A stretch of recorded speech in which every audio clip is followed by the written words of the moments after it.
filosofia surgiu na Grécia Antiga e se espalhou pelo globo como uma área do conhecimento que se dedicava a estudar desde o surgimento do mundo e da vida a diversas questões humanas. Raramente ouvimos falar da existência de outros segmentos da filosofia que não sejam oriundos do pensamento ocidental. Mas isso não significa que só existe a filosofia ocidental. Vamos conhecer agora um pouco sobre a filosofia amazônica.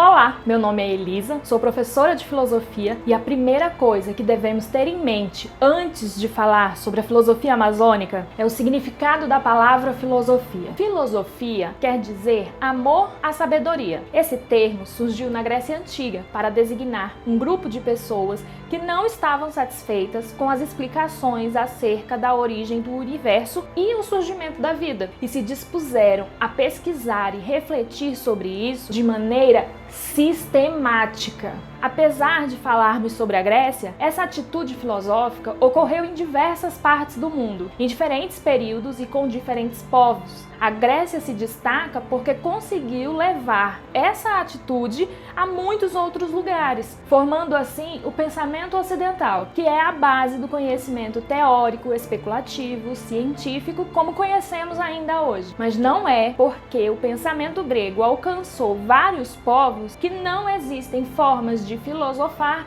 diferentes da filosofia ocidental. Inclusive, uma característica da filosofia é ser um conhecimento teórico e especulativo, tendo abandonado um pouco suas raízes práticas. Mas além dessa ideia, há um entendimento de que todo pensamento filosófico existe para nos permitir viver bem. E se é um pensamento aplicado à vida, é uma filosofia prática. Mas qual a relação de tudo isso com a filosofia amazônica? É que ela é essencialmente prática, o que a caracteriza e também a diferencia do pensamento ocidental. O pensamento indígena brasileiro não foi formado a partir do pensamento ocidental. Ele é genuíno dos povos indígenas e apresenta muitas diferenças em sua estrutura, entre elas a relação entre filosofia e espiritualidade, que não são concebidas como coisas distintas, e sim complementares. A filosofia amazônica consiste no pensamento de vários povos originários que não buscam se sobrepor uns aos outros, antes entendem a validade do pensamento de todos e a importância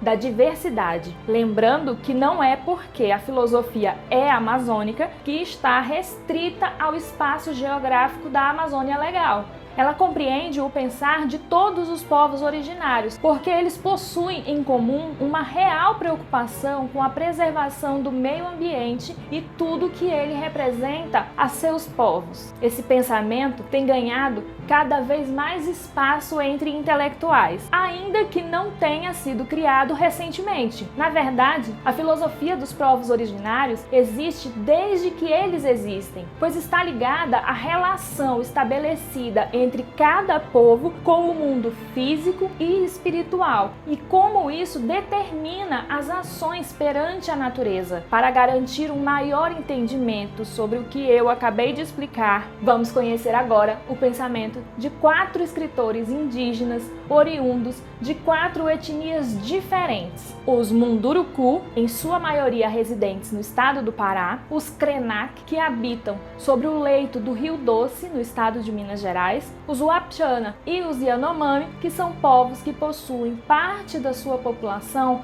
habitando o território de Roraima.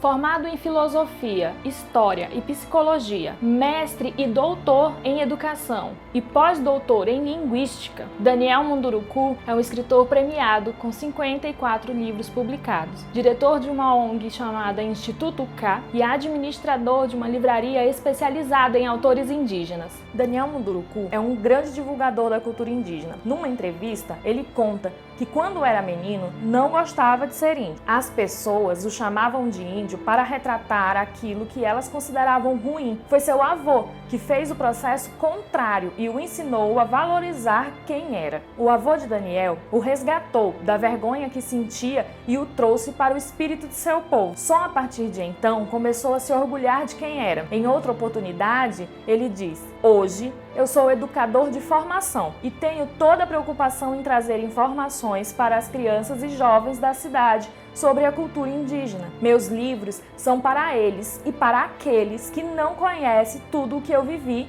e talvez nunca irão conhecer esse mundo. Eu escrevo para que eles possam mergulhar nos mistérios, nas belezas, nas tristezas e nas frustrações que o povo Munduruku vive e que eu vivi quando era criança." Percebam que há, por parte de Daniel, uma preocupação com o ensino e aprendizagem e também com os métodos que permitam a manutenção da cultura dos povos indígenas. Toda a teoria estudada por ele é posta em prática com suas ações, sua escrita e até com o lançamento do selo editorial Instituto UCA. Tudo isso nos diz sobre a importância da manutenção da cultura indígena. O que Daniel Munduruku está nos dizendo aqui é que ele e todos os povos indígenas estão tomando posse de um lugar que é seu por direito, o lugar do contador de histórias. Já não é mais admissível que uma pessoa totalmente alheia à cultura de um povo diga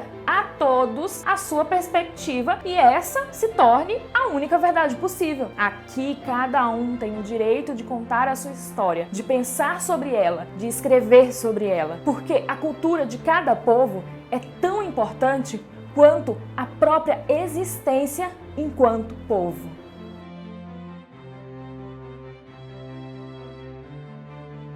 Um dos rostos mais marcantes do movimento indígena brasileiro, principalmente pelo seu discurso na tribuna da Assembleia Constituinte de 1987, e que pintou seu rosto com tinta de genipapo, expressando sua indignação pelo descaso com os direitos indígenas. Ailton Krenak, hoje, aos 68 anos, ainda é referência na luta pelo direito de seu povo. Como escritor, palestrante, professor, ambientalista e jornalista, tem levado sua mensagem para todos. Ailton Krenak sempre esteve à frente do movimento indígena defendendo os direitos ambientais. Ele vê a natureza como um organismo vivo. A terra, o rio e tudo que compõe a natureza é um organismo só. E nós, assim como os pássaros, os peixes, somos uma das espécies que o habitam. A diferença é que nós, seres humanos, somos a única espécie que trabalha intensamente para destruir esse organismo. Numa entrevista sobre os desastres ambientais de Brumadinho e Mariana, Ailton disse: "O Atu, que é como nós chamamos aquele rio, é uma entidade, tem personalidade. Ele não é um recurso. O rio está em coma. Tenho dificuldade de falar de Uatu sem me revoltar." Em 2019, Krenak lançou o livro Ideias para Adiar o Fim do Mundo. E em 2021, A Vida Não é Útil. Em ambos livros, ele reflete sobre a nossa passagem pelo mundo e como, mesmo sendo passageiros, nós conseguimos influenciar negativamente a vida do planeta por muito tempo. Ele nos mostra que temos a necessidade de dominação tão grande do tempo, do espaço e de tudo que nos rodeia, que trabalhamos arduamente tentando dominar o nosso futuro. Mas que futuro? Temos aqui um pensamento filosófico que transcende qualquer ideia pequena de que os indígenas não conseguem desenvolver um pensamento metafísico, porque pensar o futuro nos faz não viver o agora. E se não vivemos o presente, também não valorizamos o que temos no presente, principalmente quando nem sabemos se teremos um futuro. Sabe aquela frase repetida à exaustão de que índio é tudo preguiçoso? Pois essa frase surge exatamente quando observamos que os povos indígenas não têm essa urgência em fazer as coisas e de pensar no futuro, como nós, ocidentais, fazemos. E não há essa urgência não por causa da preguiça, e sim porque eles compreendem desde muito cedo que se deve viver o hoje, o aqui, cuidando de tudo agora, não deixando para depois. É justamente sobre isso que Krenak está nos alertando. Vivemos tão desesperados pela lógica do dinheiro, do acúmulo, do que ainda vai vir, que não nos concentramos no presente, nos pequenos momentos e nem na preservação ambiental, pois é o cuidado com esse organismo vivo que nos suporta, apesar de toda a agressão, que nos garantirá um amanhã. Wapchana, nascido em Roraima, Cristino é músico e escritor, trabalhando diretamente com a divulgação da cultura indígena. Dedica seus livros às crianças. Premiado no Brasil e no exterior, ele busca levar a cultura indígena de volta às comunidades. Cristino Wapchana é escritor de literatura infantil. Em entrevista, disse que há dentro dele um menino que ainda sente vontade de correr e brincar e que gosta de uma boa história. Mas o que tem de tão especial na escrita para criança? Ele responde: a filosofia. É na filosofia que ele alicerça tudo, pois sua intenção ao escrever é levar o leitor a pensar, o que é possível através de uma leitura que faça despertar no leitor diversos interesses. E a questão filosófica não está numa interpretação super complicada de um livro, mas ela se esconde nas entrelinhas quando te leva a refletir sobre outros temas, como a família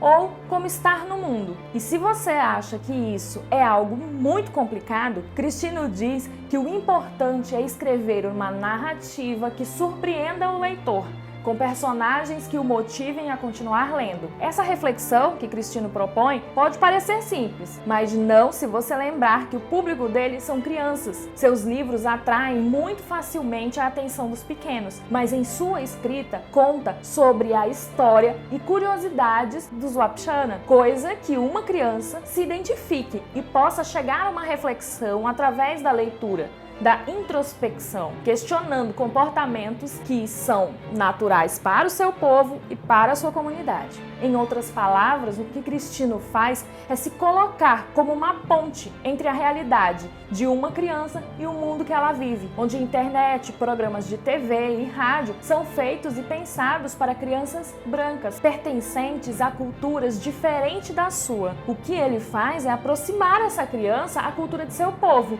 e levando ela a uma reflexão sobre esses aspectos da vida que pensamos serem simples.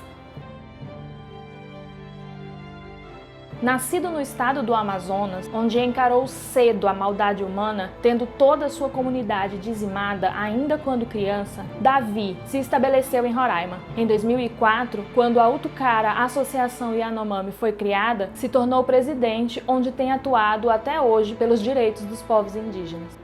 Além da maior liderança política entre os Yanomami, Davi Kopenawa também é xamã. Essas duas características são muito importantes para compreender seu pensamento. É comum pensarmos que para os indígenas a preservação ambiental é importante porque eles dependem do meio ambiente para viver, o que não deixa de ser verdade. Mas, quando lemos A Queda do Céu, livro escrito por Davi e pelo antropólogo Bruce Albert, entendemos que a relação estabelecida entre os povos originários e a natureza vai muito além do seu sustento. Essa relação é estabelecida dentro da visão cosmológica dos Yanomami, que é acessada justamente pelos xamãs. Uma maneira bem completa de vermos essa relação é quando Davi explica sobre a queda do céu. Para os Yanomami, o céu está preso para não cair sobre a terra, e a fumaça das doenças, as chawaras, estão escondidas bem debaixo da terra para não alcançarem o céu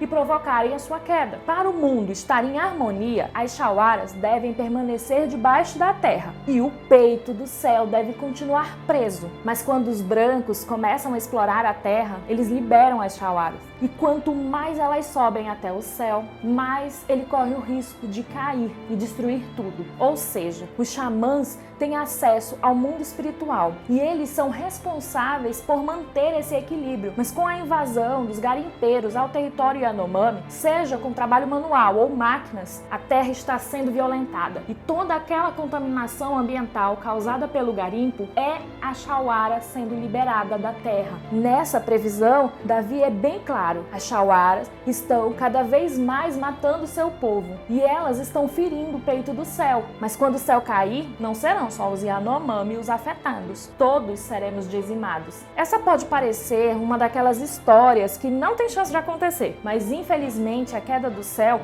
é o total colapso do meio ambiente, que será responsável inclusive pela nossa extinção. Antes que você tente encontrar um argumento científico para o céu não cair, preciso lhe informar que a ciência está avisando que esse colapso vai acontecer. Ou seja, um pensamento ancestral que une o conhecimento cosmológico e religioso de um povo é também um pensamento alinhado com a ética ambiental, bioética e ética planetária.